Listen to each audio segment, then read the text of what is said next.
ఆసిఫాబాద్ జిల్లా కాంగ్రెస్ అధ్యక్ష పీఠం ఎవరికి దక్కనుంది?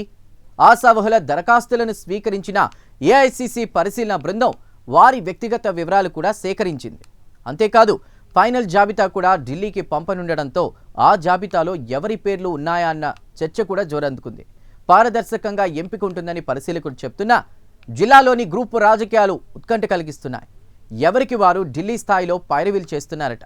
అయితే పరిశీలకులను మెప్పించి వారు రూపొందించిన ఫైనల్ జాబితాలో మాత్రం తమ పేర్లు ఉన్నాయా లేవా అన్న సస్పెన్స్ ఆశావహుల్లో నెలకొంది. ఇంతకీ కొత్తగా డీసీసీ పీఠం అధిరోహించేది ఎవరోనన్నది ఆసక్తికరంగా మారింది.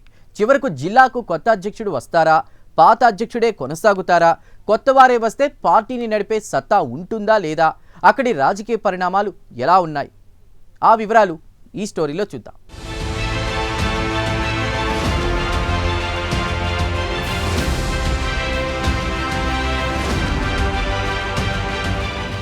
కొమురం భీం ఆసిఫాబాద్ జిల్లా కాంగ్రెస్ కమిటీ అధ్యక్ష పీఠం ఎవరికి దక్కుతుందో అని ఆసక్తి రేపుతోంది. ఏఐసీసీ పరిశీలన బృందం జిల్లాలో దరఖాస్తులు స్వీకరిస్తుండటంతో కాంగ్రెస్ నాయకుల్లో హడావుడి మొదలైంది. ఎవరైనా దరఖాస్తు చేసుకోవచ్చని చెప్పడంతో మండల స్థాయి నేతలు కూడా ముందుకు వస్తున్నారు. ఇప్పటి వరకు దాదాపు 50 మంది దరఖాస్తులు సమర్పించారని సమాచారం. రాష్ట్రంలోని అన్ని జిల్లాల్లో కాంగ్రెస్ డీసీసీ అధ్యక్షుల ఎంపిక కోసం ఏఐసీసీ ప్రత్యేక బృందాలను పంపింది.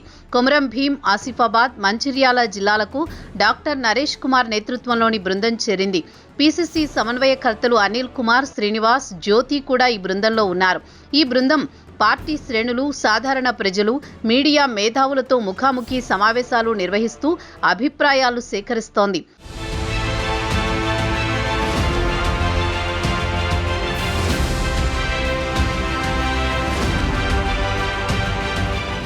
ఈ ప్రక్రియ తర్వాత జిల్లాల వారీగా 6 పేర్లను ఏఐసీసీ అధిష్టానానికి పంపనున్నారు. ఆ పేర్లలో ఒకరిని ఎంపిక చేయబోతున్నారు. కానీ ఎంపికలో ప్రమాణాలు ఏమిటి? పార్టీకి అంకిత భావమా, సామాజిక సమీకరణాలా, లేక పెద్దల ఆశీర్వాదమా? ఈ ప్రశ్నలన్నీ ఇప్పుడు కాంగ్రెస్ శ్రేణులో చర్చకు దారితీస్తున్నాయి. ఆసిఫాబాద్లో మాత్రం వర్గపోరు తెర మీదకు వచ్చింది. ప్రస్తుత డీసీసీ అధ్యక్షుడు విశ్వప్రసాద్ రావు, నియోజకవర్గ ఇన్ఛార్జి శ్యామ్ నాయక్ల మధ్య అంతర్గత పోరు కాంగ్రెస్ వర్గాల్లో తెగ చర్చనీయాంశమవుతోంది. ఈ ఇద్దరు నాయకుల అనుయాయులు దరఖాస్తులు సమర్పించడం పార్టీ లోపల మరింత గందరగోళానికి దారితీస్తోంది. మహిళా నాయకులు కూడా ఈ పీఠం కోసం ప్రయత్నాలు మొదలుపెట్టడంతో పోటీ మరింత ఉత్కంఠభరితంగా మారింది.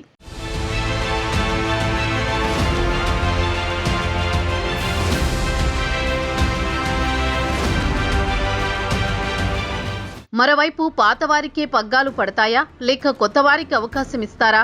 ఏఐసీసీ బృందం ఎవరి పట్ల మొగ్గు చూపుతుందన్నది జిల్లా కాంగ్రెస్ శ్రేణులలో ఇప్పుడు చర్చనీయాంశంగా మారింది.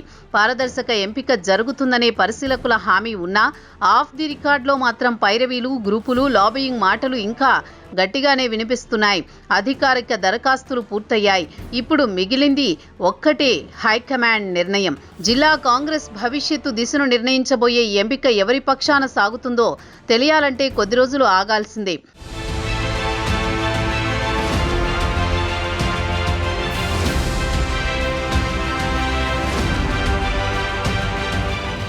ఇదిలా ఉంటే ఆసిఫాబాద్ జిల్లా కాంగ్రెస్ అధ్యక్ష పీఠం ఎవరికి దక్కనుంది? ఆశావహుల దరఖాస్తులు స్వీకరించిన ఏఐసీసీ పరిశీలనా బృందం వారి వ్యక్తిగత వివరాలు కూడా సేకరించి ఫైనల్ జాబితాను ఢిల్లీకి పంపినట్టు సమాచారం.